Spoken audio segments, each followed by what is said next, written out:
Before I start this episode, I want you to listen to something. I'm not going to give any hints or anything. Just listen. Okay? You ready? Here we go.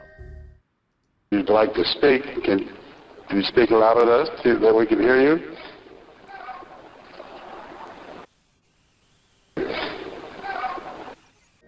What you just heard is an actual EVP, electronic voice phenomenon.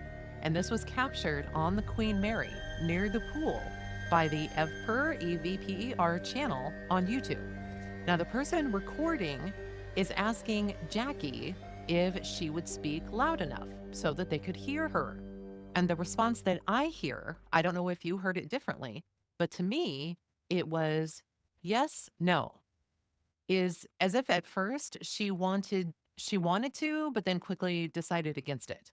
Here it is again.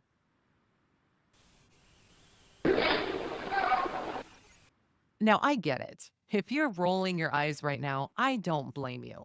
I mean, a fuzzy whisper from a recording doesn't exactly scream proof, right? But here's the thing. When you first enter the historic Queen Mary, you have no doubt that you are standing quite literally inside of history.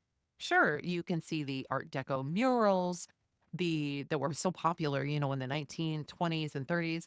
You can see the beautiful wood designs, the chandeliers, and more. But what's more unnerving is that you can feel it. And all of a sudden, this voice isn't so easy to brush off. This ship, the Queen Mary, now permanently docked in Long Beach, California, has had a really interesting history. And tonight, we're going to talk about her, the Queen Mary, and why exactly people have left in the middle of the night from several rooms on board. Why one room in particular was closed for 30 years, 30, and some of the history that just doesn't want to seem to leave the ship. Welcome to Beach House 34, a true crime and paranormal podcast. I'm your host, Christine Worth, and today we're going to learn about ghost stories from the Queen Mary. Whether or not you believe in ghosts, there is something about this ship that keeps drawing people in, not just to stay in the hotel that's there right now, but to investigate the ghosts themselves. Let's take it back to the beginning so that we can understand the history a little bit, because this will help you understand why the ship is the way that she is. Now, at the time that the Queen Mary was built, one of the biggest names in the shipbuilding business was the Cunard Line. Now, they decided to build the most impressive ship ever, one that was bigger, faster, and more elegant than anything that came before it. Now, you might be wondering, like I did, was this the same company that built the Titanic, which, met its fate in 1912 when it hit an iceberg?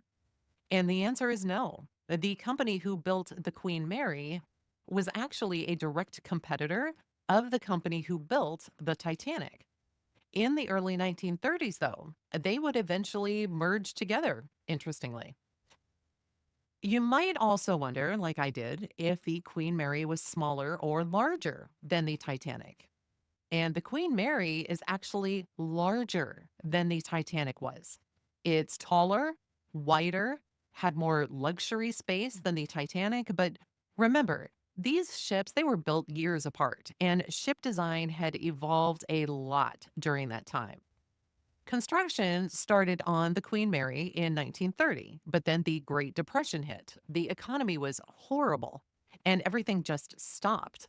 The ship sat half done for a few years until eventually construction was resumed. The ship launched for the first time on September 26, 1934, leaving Southampton, England, and heading to New York. Now, at the time, it was the way to cross the Atlantic Ocean. If you wanted to travel in style, you did it on a ship. And not just any ship, a ship that was built for luxury. This ship was a palace on the water. The huge ballrooms had Art Deco murals, beautiful wood designs. They were made with 50 different types of wood from all over the world. with gold accents within them, crystal chandeliers, etched glass, marble, a huge grand central staircase, a first class swimming pool, and so much more. Now, what I thought was interesting was that in the first class pool, it was filled with filtered seawater, which was considered healthier and more exotic at the time. Even in some of the rooms on board, the tubs will have additional faucets. They're not just hot and cold water, but these additional faucets actually allow you to bring in water directly from the ocean. Celebrities, royalty, politicians, everyone who was anyone wanted to be aboard. Think Winston Churchill, Clark Gable, Greta Garbo, even Elizabeth Taylor at one point. It wasn't just transportation, it was the event. However, sometime in the 1930s, a little girl who people call Jackie drowned in the first class pool. Now, I don't know if Jackie was her real name or not, but that's what people call her when they attempt to communicate with her spirit near the pool. And they claim they get responses, EVPs, electronic voice phenomenon, that capture these faint whispers and sounds. Now, you heard part of that at the very beginning of this episode. But there is also another instance in where you also hear Jackie. And in one case, Ghost Watch Paranormal was on a ghost tour in the pool area. And the pool area, it's no longer used. And the tour guide is speaking. And while she's speaking, you hear something on the audio recording. Here it is. Yeah, master making sessions are really quiet. You can hear the tour guide say something about quiet. And then in the background, you hear a faint, small voice in what sounds like an English accent say, "Except the pool." Here it is again. Yeah, master making sessions are really quiet. Some have even reported seeing wet footprints near the pool, even though it's been dry for decades. It really is a heartbreaking story that seems to resonate with many, many visitors.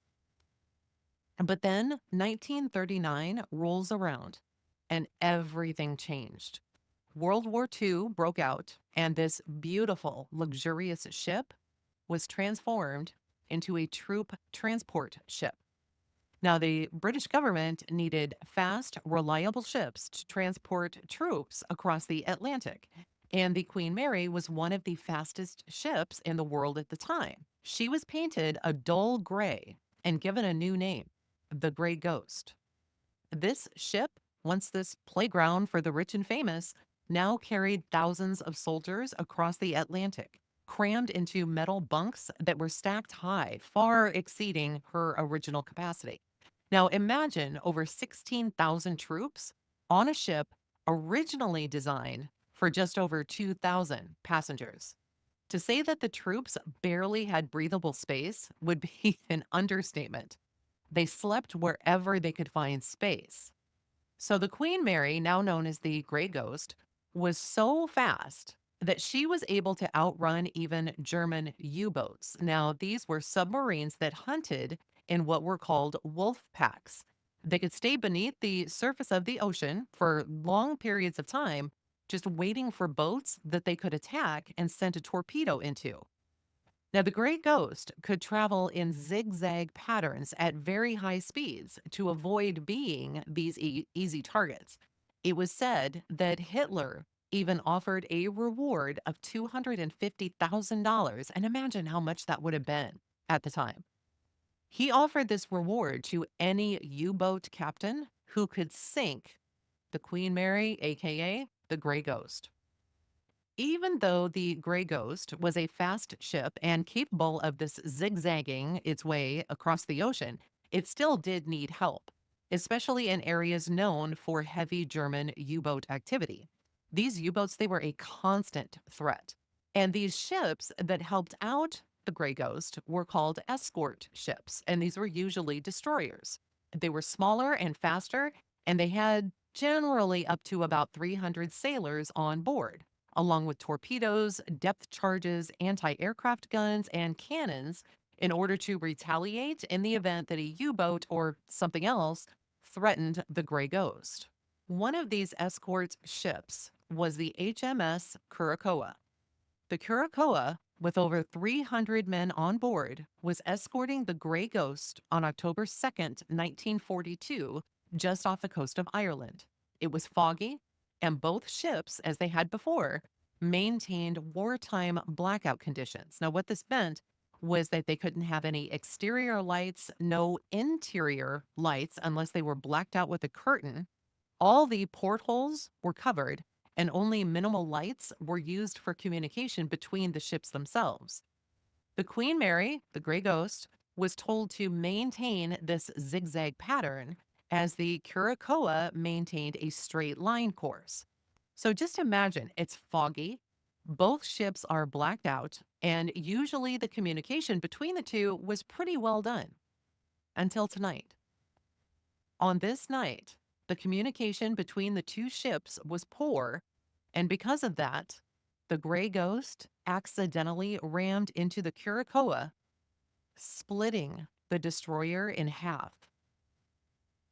And if that's not the worst of it, the most heart-wrenching thing is that the Gray Ghost was under strict orders to never stop for any reason, even if it meant leaving people behind.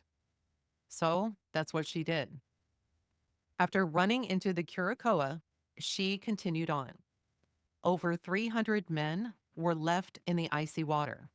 Some died instantly, which might have been a blessing, kind of sad to say, while others were pulled under by the Queen Mary herself. If you're into ghost hunting, check out GhostStop.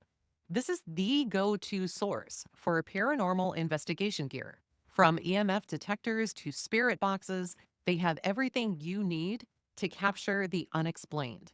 Use the link in the show notes, and I may earn a small commission at no extra cost to you, which helps to support the show. Thank you, and now back to the episode. It's said that the spirits of those sailors never really left. To this day, people say that they can hear phantom footsteps and even knocking on the outside of the ship near the bow where the collision happened. To make matters even worse, this accident was kept quiet and didn't even become public until the late 1940s. And with so many people on board at any given time, the ship was bound to see its share of accidents and, unfortunately, deaths. So let's talk about a few of them because they kind of add another layer to the Queen Mary's story. In 1949, a senior crew member died after accidentally drinking from a mislabeled bottle. According to documents cited in the Los Angeles Times, the captain's steward, F.R. Stokes, recalled the incident. I was seated in my room when Mr. Stark came to me and said, "Stokes, I am in a bit of a fix." And he responded with, "Oh, sir, what is it?" He replied that the staff captain had given him permission to have a drink of gin and that he couldn't find the bottle. Stokes found a gin bottle, but he didn't know that one of his shipmates had used this bottle to store a cleaning solution. He handed the bottle to Stark and then returned to his room. Several minutes later, Mr. Stark came to my cabin and said, "I have drunk some kind of acid." And he said, "I am sorry, sir. I thought it was a gin." And Stokes' report continued. He became violently ill, but evidently refused medical attention. It's been reported that Senior Second Officer Stark still makes his rounds on the ship looking for a shot of gin. And that kind of brings up another thing too, right? You're in the middle of the ocean, during wartime especially, with thousands and thousands of soldiers on board at any given time. When someone dies, what are you supposed to do? Well, the Queen Mary, now Gray Ghost, though never officially designated as having a morgue, it did have refrigerated compartments on the lower decks that were intended for food storage.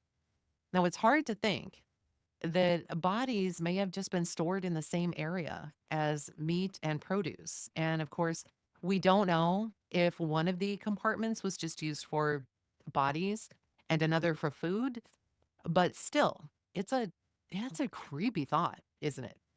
Then there's the tragic story of John Pedder. In 1966, 18-year-old John was working in the engine room during a drill. They were testing the emergency watertight doors. Now, by 1966, the ship had actually reopened as a passenger luxury liner after its stint as the Gray Ghost. Now, as I mentioned, John was all of 18 years old and he was working in the engine room on board.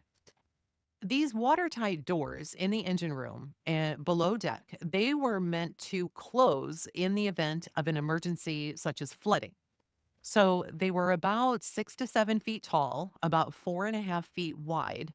They were made of thick, reinforced steel plates and weighed anywhere from 1,500 to 6,000 pounds, depending upon the size of the door. They were meant to handle immense water pressure. Once these doors were activated, which usually began with an alarm throughout the ship, you had about 20 to 30 seconds before they closed completely. During this drill, as the doors began to automatically close, John tried to jump through but didn't make it. He was crushed by door number 13. Years later, in 1988, the LA Times reported that passengers on the ship would ask crew members about the man in white coveralls they had seen tinkering in the engine room. No one was there at the time that these sightings were reported. In the late 1980s, the Queen Mary officially retired and became permanently docked in Long Beach, California. And at that time, it opened up just as a hotel. This is where we get to the most haunted room on the ship, room B340. If you want to be brave, this is the room that you book. After the ship opened as a hotel, the staff quickly realized that there was a problem with room B340, not due to the toilet running all of the time or anything about the room, but rather they'd get complaints about, well, let's just say unusual activity.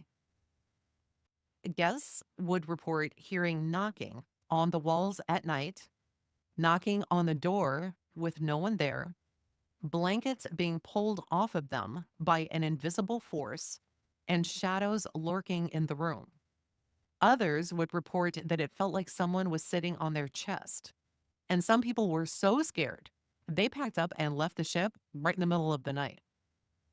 What's really interesting, though, is that room B340 wasn't always B340.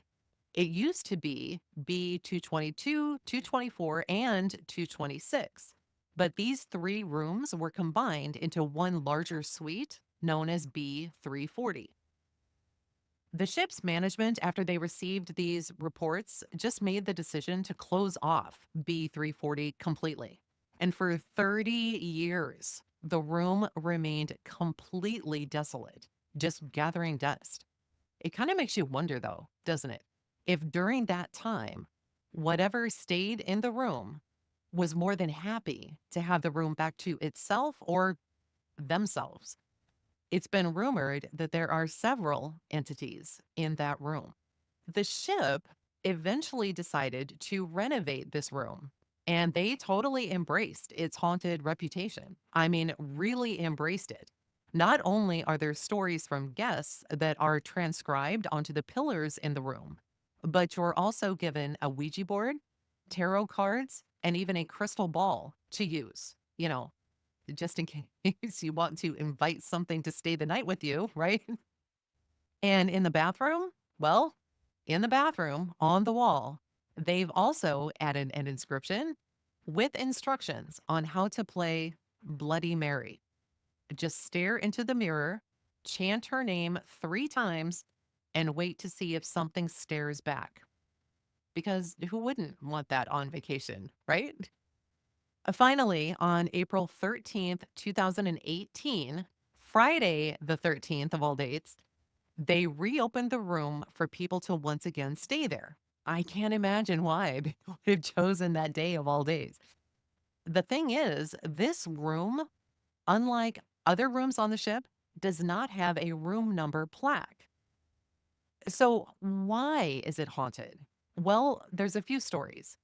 One is that in the 1940s, a man died in the room under suspicious circumstances. Now, no one knows if it was a murder or a suicide, which really just makes it creepier. Also, according to the official Queen Mary website, no name of this man was given, but legends claim his name was Walter. The thing is that, here all these stories are happening in the 80s.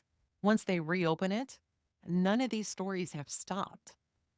People recently claim to hear disembodied voices, and a housekeeper at one time entered the room to prepare it after no one had stayed in the room for days, only to find the faucet in the bathroom running.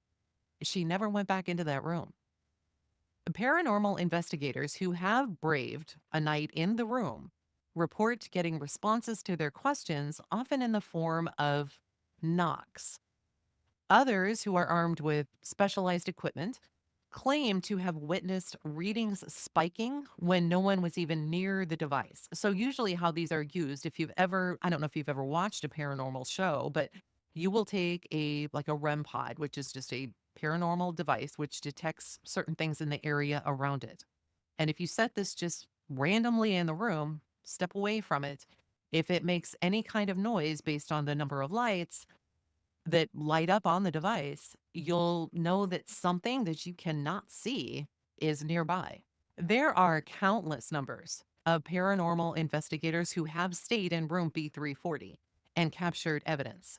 Now, one of these groups was Sam and Colby about 6 years ago, and they were asking for responses to their questions, and they wanted these answers to be in the form of knocks.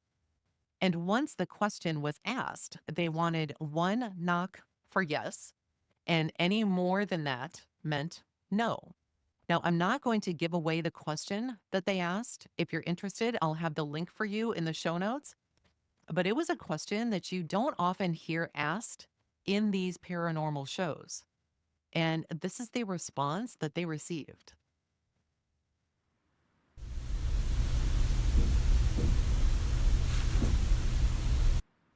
This answer, which obviously meant no, freaked them out so bad, they immediately left and didn't return to investigate the room until several years later. There is a reason why Time magazine named the Queen Mary in their top 10 most haunted places. And if you're feeling brave, you can book the room yourself at around $499 per night. This ship, the Queen Mary, she saw a lot in her nearly 100 years. She saw laughter, love, loss, fear. She carried the elite and the everyday. She witnessed celebrations and tragedies, and even played this crucial role in wartime. All of that human experience, all of that emotion, it seems to have seeped into the very fabric of the ship. It's almost as if the ship itself has absorbed the energy of every soul that has ever been on board. And I'd be curious if you've ever had your own brush with the unexplained, if you've experienced something that defies logic and reason, I'd love to hear your story. Maybe you've even been aboard the Queen Mary yourself and you encountered something unusual. If you have, send me a message, leave a comment, or share your story online. Personally, this ship is on my own bucket list. And as soon as I get there, I sincerely hope to do an episode on it that I can then pass along to all of you.